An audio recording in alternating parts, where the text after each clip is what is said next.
Hey there, guys. So today we're going to continue that spicy unlimited gacha anime, where our protagonist Light was betrayed by his party and fell into the deepest part of the abyss, where he discovered his unlimited gacha skill can give him insanely rare and ultra-rare cards that let him summon powerful characters. So with this power in his hands, Light started planning out his revenge plot and began getting stronger. It took almost 3 years for him to gather everything he needed to fight against the entire world. And once he achieved that, Light went to the surface and got his first livestock. It was Garu. Through him, Light learned that those mysterious higher-ups had kept everything related to Maestro a strict state secret. But there was another good thing between this. Judging by Garu's reaction when Light showed him his army, it was clear Light was fully prepared to wage war against the whole world. But he put a pause on that for now. Why? Because around 6 months ago, he had gone to the surface to find his family first, but only found the ashes of his village. The ones who did this were those higher-ups who wanted to destroy anything connected to Maestro, even if it was fake. Among the rubble, Light found his parents' bodies, but he never found his younger siblings, so maybe they are still alive somewhere. So Light promised himself that the ones who gave him such pain will suffer a pain so deep that even death will seem like a blessing. So to find those higher-ups and his siblings, Light decided to become an adventurer. For that, he was heading towards Daga's town when he saw a man and his daughter in danger. So he wrapped up the show really quick, and to show the appreciation, that man gave a ride to Light and his friends. They are from Daga's town and operates a hotel there. Because Daga's town is famous for attracting adventurers from various nations. Now, why is that? Because Daga's is in the Dwarf Kingdom, and the Dwarf Kingdom is in the center of every nation. So he invited Light to stay at his hotel, but first Light went out to register at the guild. After all that, he went to the hotel, but the man refused to take money. But Light insisted to pay and booked the entire first floor. Then, Nemumu asked Light to just sit back.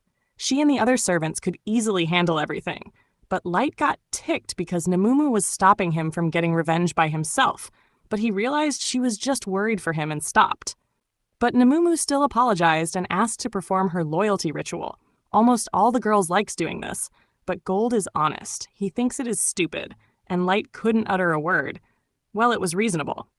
So now, they went to the dungeon, and as the man had said, adventurers really were flocking in from all nations. The queue was quite long, but suddenly 2 men cut in line. So Light told them to get back, and one of them got super pissed. But another one stopped his partner and took him to the end of the line. The kids behind them thanked Light for the help. They were newbies, starting off as adventurers with friends, but they had been here a few times, so they knew this dungeon was immensely bigger and harder than any other dungeon, which is why everyone brings camping gear and food to spend a night inside. Light took the advice happily, but then their turn came to enter, so they left. After that, Light entered too. He was investigating the dungeon and its core.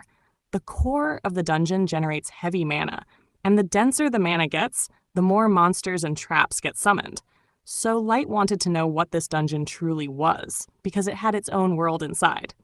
So while he was busy, the guy who got sneered at by Light earlier was getting ticked. His ego had taken a hit. After all, he used to be a member of the elite White Knight squad of the Elven Kingdom, and he had Maestro's blood running in him. Yet his level stopped increasing, and so he was kicked out. That is why he is taking help from this dark elf to increase his level again. Now that is interesting, because it will be fun to watch when Light finds this out. Anyway, Light was now heading back after warming up and saw those kids again. Although they were weak, their teamwork was good. But what they lacked was awareness, so Light advised them to stay sharp every second in the dungeon. Then suddenly a flock of wolves rushed past them, because they were running from a huge mantis monster. It is not something a human can take on, that is, if Light were a normal human. Others told him to run away with them, but Gold claimed his dibs to enjoy the fight first.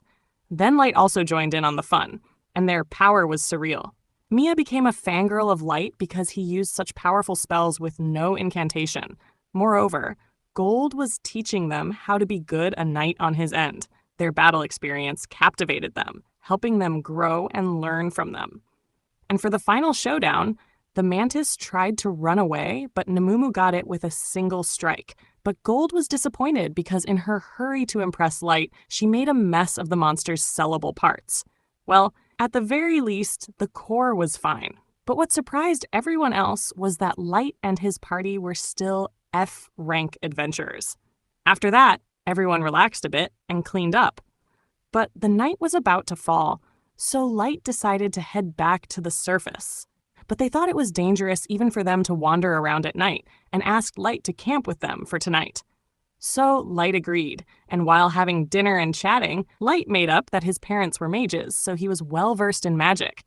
Mia's brother and friend didn't know the complexity of magic and its classes, so she tried explaining how cool Light was, that he could cast everything, more so without incantations.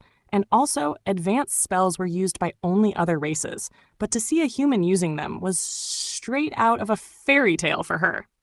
That is why Mia wanted to study more about magic and had already decided to enter the Duchy's Academy of Magecraft. So while they were having a good time talking, that lowlife Kaito and his buddy were still working.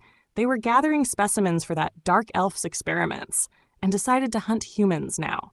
On the other side, Light cashed in his hunt and kept receiving promotions.